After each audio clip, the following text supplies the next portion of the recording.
Ukraine पर बारूदी वार, Putin का भीषण प्रहार। रूस का बदला, 600 यूक्रेनी सैनिकों की मौत। दहला यूक्रेन का शहर क्रामाटोर्स्क। पुतिन की कसम, यूक्रेन भस्म। ऐसा इसीलिए क्योंकि ये युद्ध नए साल पर और भी घातक रूप ले चुकी है। दोनों देश एक दूसरे पर लगातार हमला कर रहे हैं। दरअसल कुछ दिन पहले ही यूक्रेनी सेना ने दावा किया था कि नए साल की शुरुआत के कुछ घंटे बाद ही उसने करीब 400 रूसी सैनिकों को मार डाला, जबकि रूस ने 63 सैनिकों की मौत की बात स्वीकार की थी। जिसके बाद अब रूस ये दावा कर रहा है कि यूक्रेन से बदला लेने के लिए किए गए हमले में हमने 600 से ज्यादा यूक्रेनी सैनिकों को मार गिराया। तो अब सवाल ये उठता है कि क्या रूस ने यूक्रेन से मकीवका अटैक का बदला लिया है? हालांकि यूक्रेन ने रूस के इस दावे को खारिज कर दिया।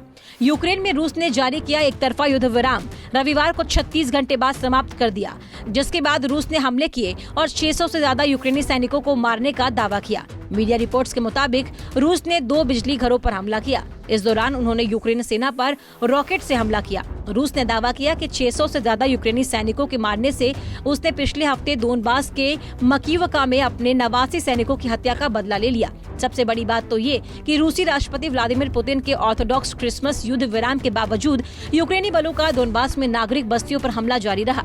वहीं रूसी रक्षा मंत्रालय ने इस युद्ध विराम का उल्लंघन बताया, जबकि यूक्रेन ने कहा कि रूसी सेना लगातार हमले जारी रखे हैं। मीडिया रिपोर्ट के अनुसार रूस के एक तरफा युद्ध विराम के बावजूद यूक्रेनी सीमा पर दोनों तरफ से गोलीबारी जारी रही।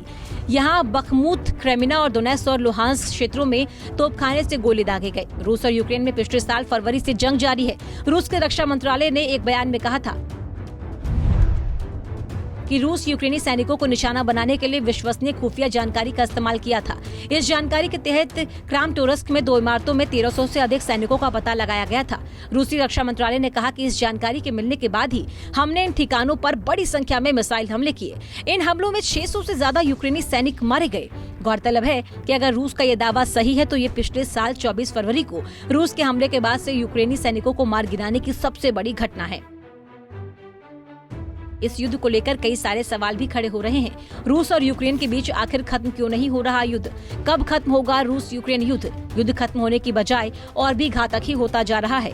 बात ये भी है कि एक तरफ जहां यूक्रेन ने रूस जैसे ताकतवर देश को कड़ी टक्कर दी है, वहीं पुतिन के लिए भी अब ये वर्चस्व की लड़ाई बन गई है। पुतिन का अब एक ही मकसद है कि वो इस युद्ध के दम पर दुनिया को अपने देश की ताकत दिखाना चाहते हैं। रूस को लगा कि उसका यूक्रेन को हराना बाएं हाथ का खेल होगा, लेकिन उसने यूक्रेन की ताकत को आंकने में गलती कर दी थी।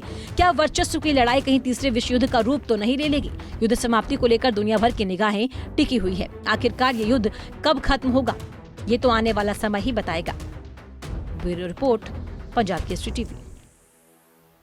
हमसे जुड़े रहने के लिए हमारे YouTube चैनल को सब्सक्राइब करें और नई वीडियो की नोटिफिकेशन के लिए बेल आइकॉन को दबाएं।